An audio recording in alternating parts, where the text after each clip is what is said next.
जानेंगे आईपीसी के सेक्शन 376 के बारे में और यह कब लागू होता है और ये किस अपराध पर लागू होता है, यह भी हम पूरी जानकारी आपको देंगे। What is the punishment for rape under section IPC section 376A, 376B, 376C, 376D और 376E। इसकी पूरी जानकारी हम आपको देंगे।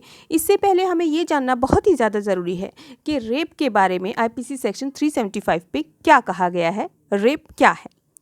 इसके अंतर्गत अगर कोई पुरुष किसी महिला के साथ जबरदस्ती संबंध बनाता है तो उसे रेप कहा जाता है।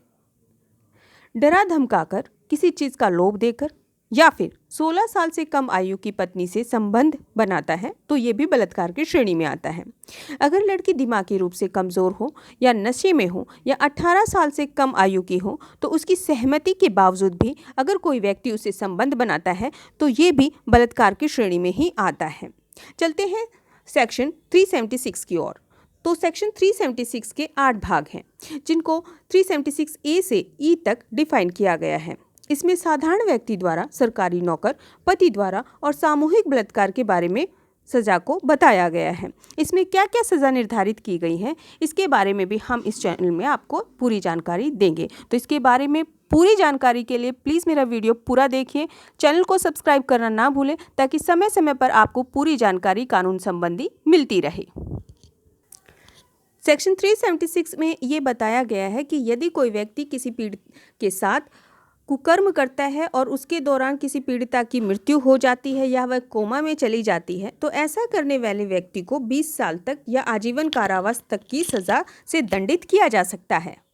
सेक्शन 376B में ये क्लियर किया गया है कि यदि कोई व्यक्ति 12 साल से कम आयु की किसी लड़की के साथ दुष्कर्म करता है तो यह बलात्कार होता है और इसमें 20 साल या मृत्युदंड तक दिया जा सकता है।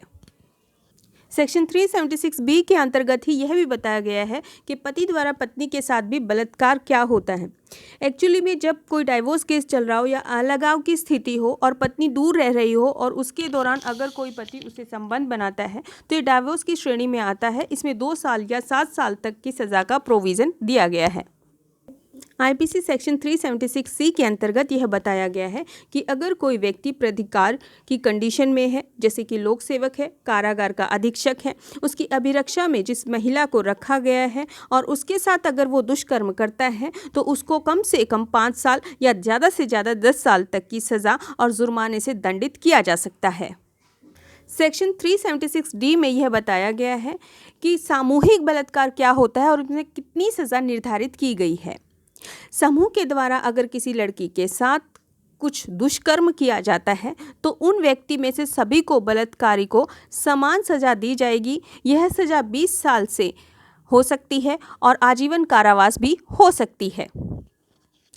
सेक्शन 376DA में ये क्लियर किया गया है कि यदि लड़की 16 साल से कम आयु की है तो लड़की के साथ सामूहिक बलात्कार करने वालों को आजीवन कारावास और जुर्माने से दंडित किया जा सकता है।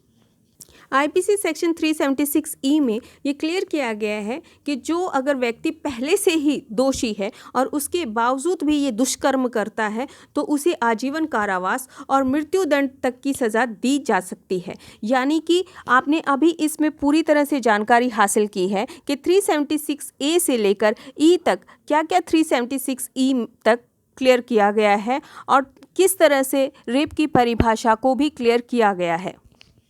ऐसी ही महत्वपूर्ण जानकारियों के लिए प्लीज़ मेरे चैनल को सब्सक्राइब कीजिए। आपका मेरा वीडियो देखने के लिए बहुत बहुत धन्यवाद।